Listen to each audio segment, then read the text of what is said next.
When people think about public speaking, they think that the world has come to a standstill. They could not be more wrong. There's actually more speaking opportunities right now than ever before. I'm gonna break down why that is and how you can find them in this video. If you may have heard, there's this little thing called coronavirus going around making everyone's life miserable, okay? By the way, if you can solve this problem, could you step forward, please? We'd all like to go back to normal. We'd all like to go back to hugging our friends and kissing people on the cheeks and stuff, as long as it's consensual, of course. But listen, in the public speaking world, professional speaking, there's been so many people that said, henny penny, the sky is falling, the world is over. But they don't get what you're about to understand, and that there's actually more speaking opportunities right now than literally has ever existed. And let me explain why, okay? So, for those of you who do not know, this is gonna be a little gold thing for you right here. There is something called associations, okay? So, an association is a collection of different types of professionals. There's associations for dentists, associations for lawyers, associations for event planners. There's associations for some of the most ridiculous, narrow niched ideas that you've never heard of. There's probably an association for professional Quidditch players.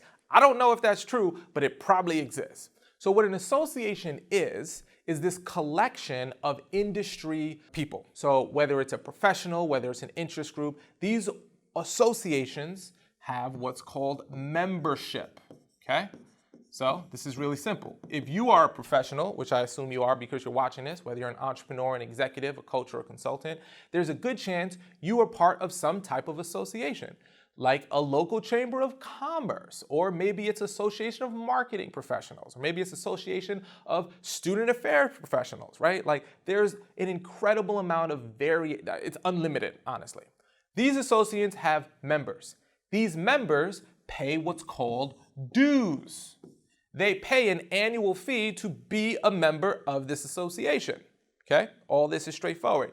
Here's what a lot of people don't realize from a speaking perspective. These associations typically every year have what's called their annual conference. This annual conference is really important to the association, and let me explain why. This, for many of them, this annual conference represents 50% of their operating budget. Think about it. This annual conference, they sell tickets to their members. So their members pay an annual fee, but then they pay a ticket to go to that annual conference. Then you know who's also at that annual conference? Vendors, okay? You've seen this before. I'm just making you understand the science behind it.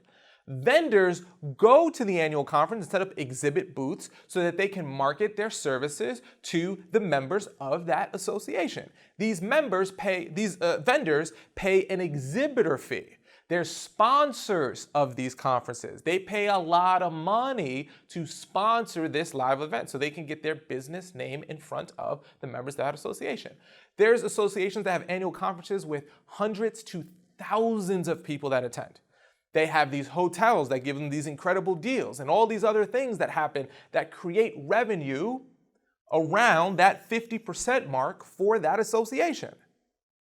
Now, when this whole COVID-19 thing has happened and changed the world, you know what happened to the annual conferences? These annual conferences went away.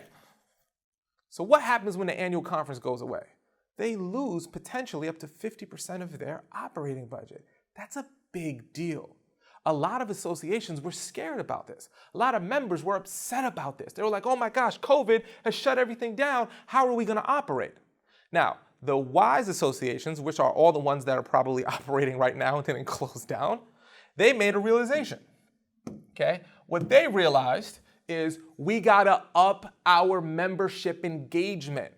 If we don't have that annual event, we still have to engage these people. So what starts happening is they start doing more and more virtual events, okay? These are webinars. They're upping the engagement. And here's what's fascinating, and you could not have convinced me this back in March 2020 when this whole COVID thing happened, but now that I've seen it, this is what's so fascinating about it, okay?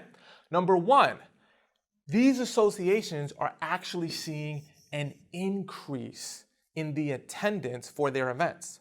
Now, some of them are still doing their annual events, right? They're just doing them virtual. Annually. I don't know if that's a word. We're going to say it is, okay? Leave in the comments if you think that's a word. I don't know if it is. Annually virtual, okay? Right?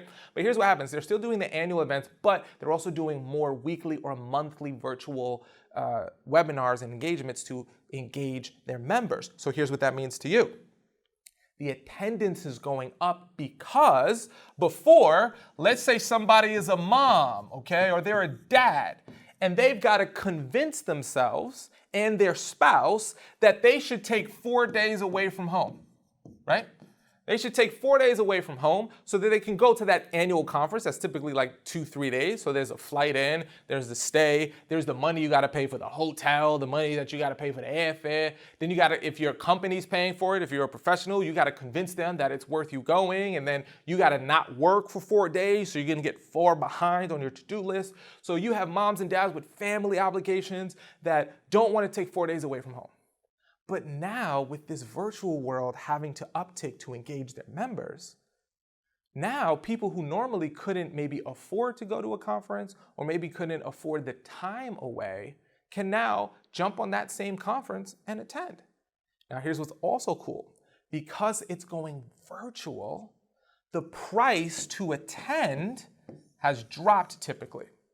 So what we're seeing is these annual conferences that normally might cost $1,000 to go, may be costing $99. So what happens is there's more exposure because more people don't have to leave home and they can attend virtually.